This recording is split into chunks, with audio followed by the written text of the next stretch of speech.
ఎవరికమ్మా ఉత్తరం? చిన్నానికి నాన్న. ఏమని రాశావు? ఏమీ లేదు నాన్న, అందరూ క్షేమంగా ఉన్నామని.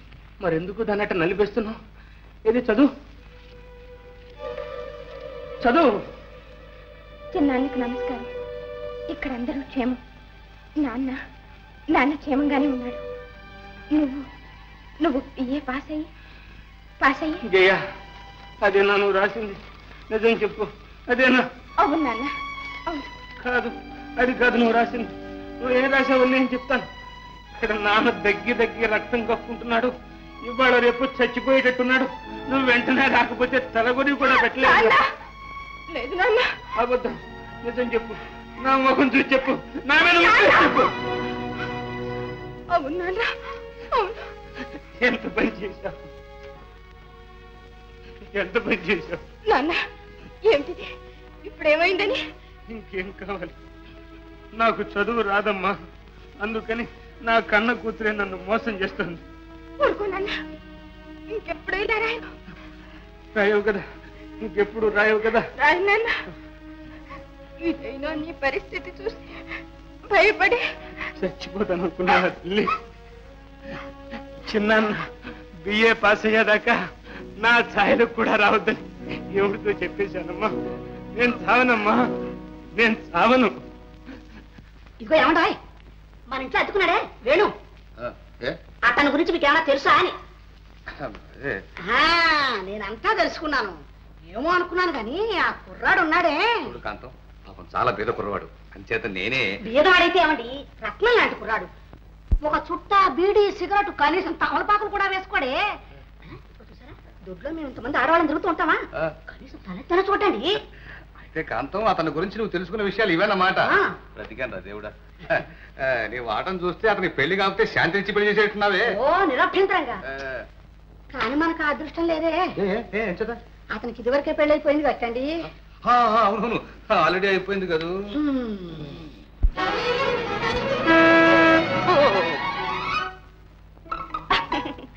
భయపడ్డారా? కాదు, పడబోయే. దెబ్బ తగిలిందా? ఈ మాత్రానికే దెబ్బ ఎక్కడ తగులుతుందిలేండి. మీరు కాలేజీకి వెళ్ళడం? అవును, నేను కాలేజీకి వెళ్తున్నాను. వెళ్ళండి. మీరు రండి, డ్రాప్ చేస్తాను. వద్దులేండి, నాకు కారు ఎక్కడం అలవాట్లేదు, నడిచే వెళ్తాను. మీకు అలవాటు లేకపోయినా మా కారుకు అలవాటు ఉంది, లిఫ్ట్ ఇవ్వడం. రండి.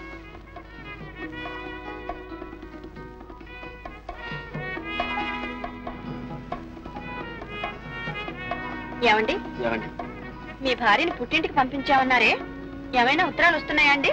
ఉత్తరాలండి? ఓ వస్తాయి, రోజు వస్తాయి. మీరు మా ఇంటికి వచ్చినప్పుడు అప్పుడే 7వ నెల అన్నారు.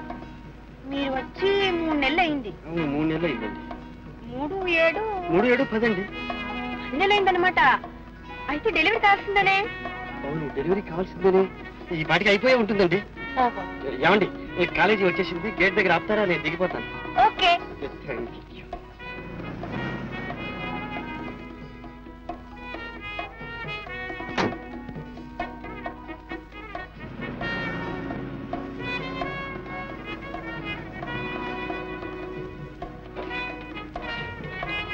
అరే, డైరీ మర్చిపోయారే.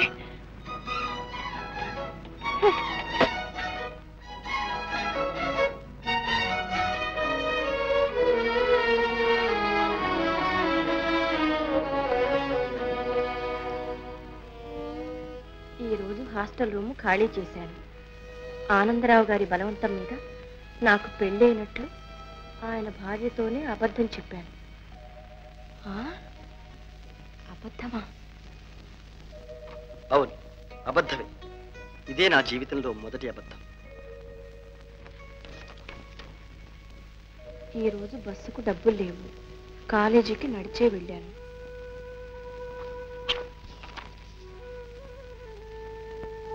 హోటల్లో భోజనం చేస్తుండగా అన్నయ్య గుర్తుకొచ్చాడు. ఆ వ్యాధిలో ఆయన నా కోసం పడుతున్న బాధలను తలుచుకునేసరికి అన్న సహించలేదు. అలాగే లేచొచ్చాను. ఇన్ని బాధలకు ఒకటే ఉపశాంతి. ఆనందరావు గారి కుమార్తె శాంతిని చూసినప్పుడు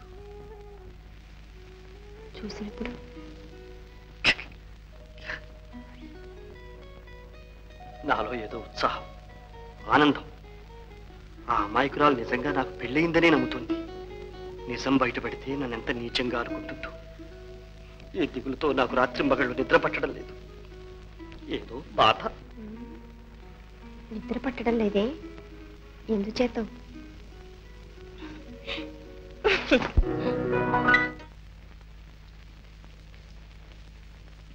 నమస్కారం అండి. నమస్కారం అండి. మీరా? ఏమండి, మీ భార్య ఈ వారంలోనే ప్రసవిస్తుందన్నారే, ఇంకా ఏ కబురు రాలేదా అండి? అదేనండి, ఏ క్షణం ప్రసవిస్తుందోనని అనుక్షణం ఎదురు చూస్తున్నా అనుకోండి. ఆ కబురు అందడమే ఆలస్యం. ఎక్కడ కట్టుకుపోయి వాళ్తాం. వాళ్ళొచ్చు కానీ. ఏమండి, మీకు ఎవరంటే ఇష్టం? ఆడపిల్ల, మగపిల్లవాడా? మన ఇష్ట ప్రకారం పడతారా వీటిలండి. అయినా ఇష్టాలంటూ ఉంటాయి కదండి. ఉంటాయి అనుకోండి, కానీ నిజం చెప్పాల్సి వస్తే ఇప్పుడు మనకు పిల్లలు పుట్టడం ఇష్టం లేదు. ఓహో, అయితే మీ భార్య మీద మీకు చాలా ప్రేమ అన్నమాట. ఏమండి, మీ భార్య అందంగా ఉంటుందా? ఏమందాలండి, ఏదో పల్లెటూరు రకం అని ఉంటుంది. అయితే నాలాగా ఉంటుంది అనమాట. అదేమిటండి? నవ్వండి, చూడండి. మీరెక్కడ, అదెక్కడ? టెలిగ్రామ్. అవునండి, మీకే.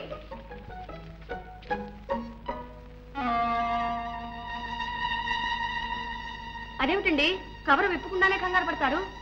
ఏం లేదండి, మా అన్నయ్యకి ఏమైనా. ఇలా ఇవ్వండి, విప్పు చూస్తే తెలుస్తుందిగా.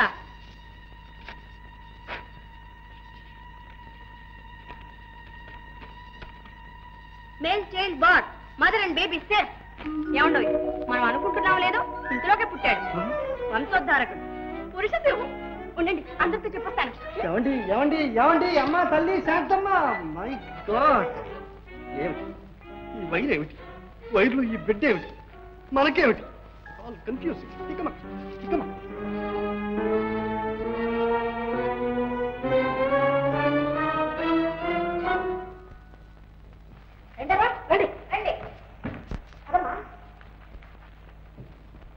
అబ్బాయి వేణు, అంతా వినాలే. అమ్మాయి చెప్పింది. ఏది నోరు తెరు. అలా కంగారు పెడతారేమిటండి? నోరు తెరండి, పంచుతారా? నమస్కారం పెట్టండి. నాకు కాదు, అమ్మకి. అలా కాదండి, సాష్టాంగ నమస్కారం చేసి ఆశీర్వాదం పుచ్చుకోండి. అది ఎద్దుకులేదా? పడండి.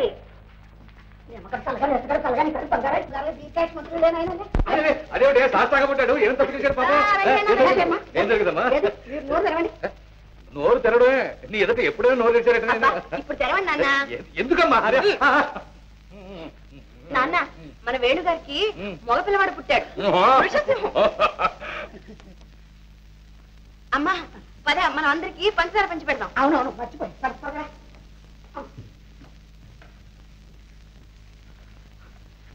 సార్, నాకేం తెలియదు సార్. ఏదో మోసం జరిగింది.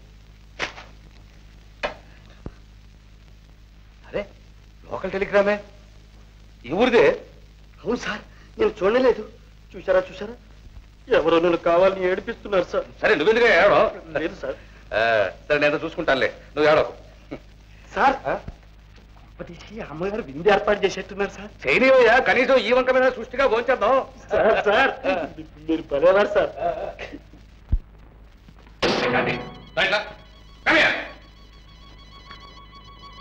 ఏమిటి అల్లవి? ఏమిటన్నా ఈ టెలిగ్రామ్ ఏమిటి? ఈ పిల్లాడు ఏమిటి? ఏంటమ్మా ఇలా మోసం చేయొచ్చా? మరి తను మాత్రం పెళ్ళైందని మోసం చేయొచ్చా? అది నేను ఒక అందుకు చెప్పమన్నాను. అది నాకు తెలుసులే. అది నాకు తెలుసులే. నువ్వు అతని గురించి చేస్తున్న ఎంక్వైరీస్ అన్ని నాకు తెలుసు. చూడమ్మా, పరీక్షలు అయిపోయి ఈలోగా ఈ విషయం కానీ మీ అమ్మ చెవిలో పడిందా? జాగ్రత్త, మీ అమ్మ విషయం నేను చూసుకుంటానులే. Thank you daddy. వచ్చింది గురు, ఆమె నాకు వచ్చింది.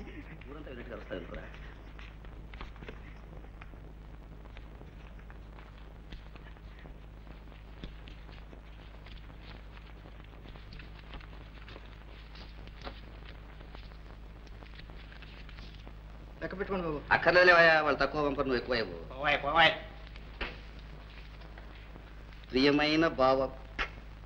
బావ దాకా వచ్చింది రావు. వరసలు కలుపుతోంది గురు. కుక్క పిల్ల గుర్తుంట. మీరు పంపమన్న డబ్బు పంపాను. మీ ఆరోగ్యం జాగ్రత్తగా చూసుకోవాలి. అబ్బో అబ్బో ఏమి శ్రద్ధ, ఏమి ఇది, ఎంత ప్రేమ, ఎంత అభిమానం, ఎంత ఇది. వస్తానంటావు కానీ రావు. ఈ మధ్య ఉత్తరాలు లేవు. మీకోసం 1000 కళ్ళతో ఎదురు చూస్తూ ఉన్నాను. ఇట్లు కుమారి మల్లిక. పాపం. ఎక్కడరా నీకంత డబ్బు? దొంగతనం చేశా. దొంగతనం చేయడం నీకేం కర్మరా? శుద్ధంగా అచ్చు గుద్దుంటావురా. అచ్చు కుదితే నేను ఇట్లాగే మేడలు కట్టుండేవాడిని. ఏమిటన్నా నన్నరా అంటావు నువ్వు? పంచగట్టి నాగలి బట్టి ఎండనక వాననక ఇట్లా సంపాదించిన డబ్బురా ఇది. ఓ ఫాదర్, నువ్వు సంవత్సరం సంపాదించిన డబ్బు నేను ఒక్క రోజు ఆఫ్టర్ ఆల్ 1 డేలో సంపాదించగలను తెలుసా? ఇదేం దున్నటం కాదు. సంపాదించాడు ఎవడరా నమ్మేది? మీరు ఊరుకోండి. ఈ నాటికి వాడేదో ప్రయోజనం అవుతే వాడిని నానా మాటలు అంటున్నారు. ఎరా నాయనా, ఏమే అమ్మా, ఇంత డబ్బు ఏం చేసుకుంటావురా? ఇంట్లోకి చింతపండు ఉప్పు కొనకొచ్చేస్తాను, సరేనా? అది కాదురా, నీ చెల్లెల్ని చూడరా ఎంత బోసిగా ఉందో. ఎవరైనా చూడ్డానికి వస్తే ఎంత చిన్నతనంగా ఉంటుంది. దాని మెళ్ళోకి ఒక గొలుసుకుని పెట్టరా? ఓ మదర్, అసలే అది గుడ్డిది, దాని మెళ్ళో నగ నట్ర పెట్టమంటావు. ఎవడన్నా కత్తిరించుకుపోయినా దిక్కులేదు. ఎవడో ఎందుకురా? ఒరే పెట్టినట్టే పెట్టి నువ్వే కత్తిరించుకుపోతావురా. ఒరే నువ్వు ఆనాడు నా పాకెట్ వాచ్ గొలుసు కత్తిరించుకోవాలా వెండిదనుకొని? అవును, కత్తిరించుకుపోయాను, నిజమే. అయితేనే అది వెండిది కాదని తెలిసాక మళ్ళీ తీసుకొచ్చి ఇచ్చేలే. అందులోనే ఉంది నా నిజాయితీ. నోరు మీరు సిగ్గు లేకపోతే సరే. ఏమే నీకే అసలు సిగ్గులేంది? ఆ బుడ్డా పకీర్ గాడి బతిలాడడం. వాడు ఎప్పుడైనా ఎవరికైనా ఏమైనా పెట్టాడు? ఇంకా చూస్తామే, పదవే లోపలికి. ఈయన మా పెట్టాడు బడా పకీర్. ఏం పెట్టాడు? 2 పూటలు తిండి పెట్టాడు, అంతేగా? కరెక్ట్ గురు. గురు, మా బామ్మ తద్దినానికి ఒక 100 రూపాయలు ఇప్పించు గురు. తద్దినాల మీద డబ్బు వేస్ట్ చేయొద్దురా. సొంత చెల్లెలక లేదంటే